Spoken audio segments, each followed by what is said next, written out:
Hi, this is Scott Garibay, and today we're going to talk about Dungeons & Dragons 5th Edition, and we're specifically going to talk about Lorraine Williams. And we're going to talk about Lorraine Williams, we're going to talk about Davvy, Chappy, and we're going to talk about revisionist history. Alright, so let's get into this. So, Dungeons & Dragons 5th Edition is sitting on a mountain of success right now. It's sitting on the successes of Gary Gygax, and it is very much sitting on 11 years of success from Lorraine Williams, okay? So let me explain who Lorraine Williams is. So essentially, Gary Gygax spun up D&D in 1974. He remained until 1986. He chose to leave in 1986. And when he left Dungeons & Dragons in a state where it had almost gone out of business because its financials had been misrun. Why were the financials of TSR misrun? Well, because of the Bloom brothers, who Gary hand-picked, right? Gary Gygax hand-picked the people who ran the financials of Dungeons & Dragons into the ground. And where was he when the financials were being run into the ground? I'm not kidding. He was literally in Hollywood making cartoons, okay? All right. Gary Gygax is an American hero. He has accomplished so much, and we all appreciate what he did. But he was shockingly bad at business, right? And this is the revisionist history part, right? People want to see Gary as a hero, and they don't want to look at the spots, the blemishes in the history. Well, there are some blemishes in the history, and Gary Gygax. Oh, here you go. Let's talk it through. Let's really talk about Gary Gygax. Then let's talk about Lorraine Williams, right? And the shocking revisionist history that is being done about Gary Gygax and about Lorraine Williams, right? So everything went south between Gary Gygax and Dave Arneson. Everything went south between Gary Gygax and the Blooms brothers. Everything went south between Gary Gygax and Lorraine Williams. Oh, but it's not Gary that's the problem. It was Dave Arneson, and it was the Blooms brothers, and it was the Lorraine Williams that was the problem. No, Gary was shockingly bad at personal relationships and professional relationships. He was, right? He had a massive amount of hubris. He thought he could handle the business side. He thought he could handle the day-to-day chief operations, right? And he thought he could handle the creative, all of it. And he was 100% wrong, right? So in 1986, 12 years after he started, because of Gary Gygax and frankly no one else, Gary chose the Bloom brothers. Gary chose Arneson. Gary chose Lorraine Williams. Every single person who was involved in the downfall of TSR, Gary chose them, hand-picked them, right? He was 100% responsible for what happened in 1986 when he left the company. No one else. No one else. It is revisionist to say anything but that. Dave Chappy just did a 3-part history of Dungeons & Dragons, and it is in my humble opinion, it is an absolute outrageous, ridiculously unfair, verging, in my opinion, I think there may be some sexism in it as well, right? Possibly. I'll let you guys make up your mind on that one. Outrageous revisionist history about Lorraine Williams. Lorraine Williams was the CEO of TSR from 1986 to 1997, right? She single-handedly saved the game in 1986 when Gary had handpicked people who were bad at business to do all the money and then literally ran off and put his head in the sand making cartoons in Hollywood, right? Taking meetings in Hollywood while TSR burned, right? Like because of the financial problems that the Bloom brothers brought in. But Gary picked them, nobody else, right? And so you just look at all the relationships Gary burned. It's clear the problem was Gary, right? He was an amazing game designer. He was amazing at the creative. He was horrendous at the business side. Lorraine Williams comes in, right? The company needs stability. She gives it rock solid stability for 11 years, right? Which is just 1 year less than Gary was at the helm, right?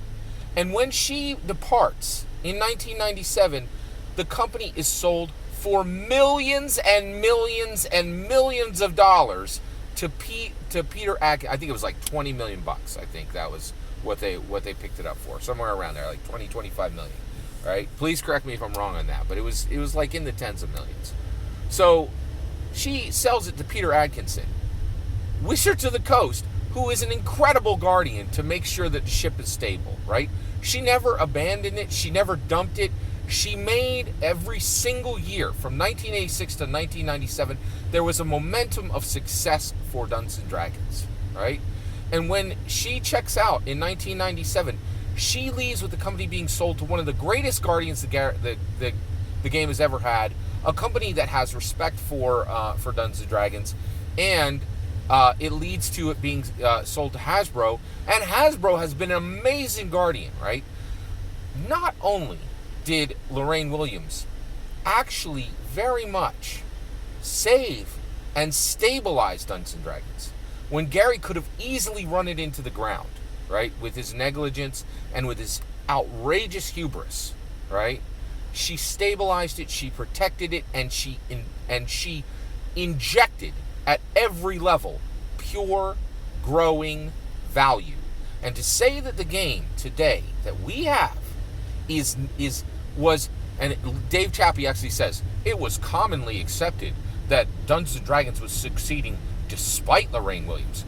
Then Dave Chappy, in History of the D&D Part 2, goes on to say, to just give wonderful accolades to Peter Atkinson, who treated D&D like a house flip, right? Buys it in 1997, sells it in 1999, and Dave Chappy can't help but just trip over himself, saying all the wonderful accolades of how good Peter Atkinson was for D&D, when a woman had just given it 11 years of incredible success. And everything we enjoy today sits on the foundation of Lorraine Williams' steady hand at the wheel that Gary failed to do for 12 years and that she gave for 11 years.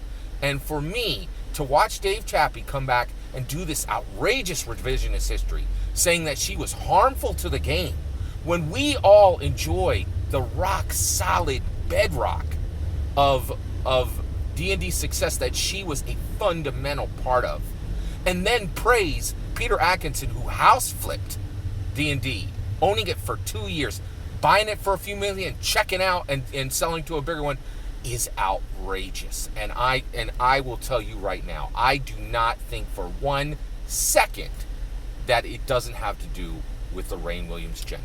It is crazy to say that the work of Lorraine Williams on Dungeons & Dragons for 11 years is not fundamentally responsible for what we have today, which is tremendous success for Dungeons & Dragons, right? And to praise Peter Atkinson for a 2-year house flip on D&D and just do an absolute hit job on Lorraine Williams, in my opinion, Dave Chappy owes Lorraine Williams' family and every single dungeon master who's ever run the game and every dungeon player who's ever played Dungeons & Dragons a very clear, swift, and very unambiguous apology. It is outrageous. We do not have... There are problems in Dungeons & Dragons history, but there absolutely were women who were incredibly important to the success of Dungeons & Dragons.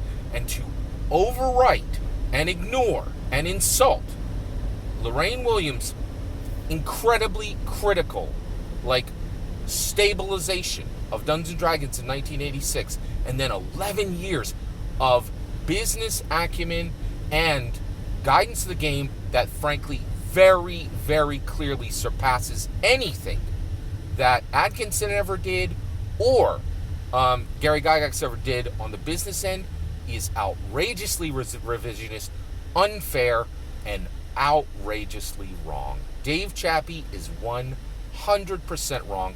He owes the Lorraine Williams family, he owns every dungeon master, and he owns every dungeon player who has ever played the game an apology, in my opinion. That is my opinion. I'd love to hear your opinion. Let me know in the comments below. I'm really curious what you think on this topic. I really am just so shocked that, and I will say this, What Dave Chappy said is 100% wrong. I think everything I said is 100% correct. But unfortunately, he is certainly not the only person that is doing this. And I think one of the only reasons that he stumbled into this is there are so many ridiculously horrible grognards out there who are, who are like, oh, a woman was CEO for 11 years. We'd best make sure we muck up her history really well. And Dave Chappy's on their team now, and I am really frustrated with it, and I think he owes apologies. That's what I think. Let me know what you think in the comments below. Please consider liking and subscribing, and have a wonderful millennium.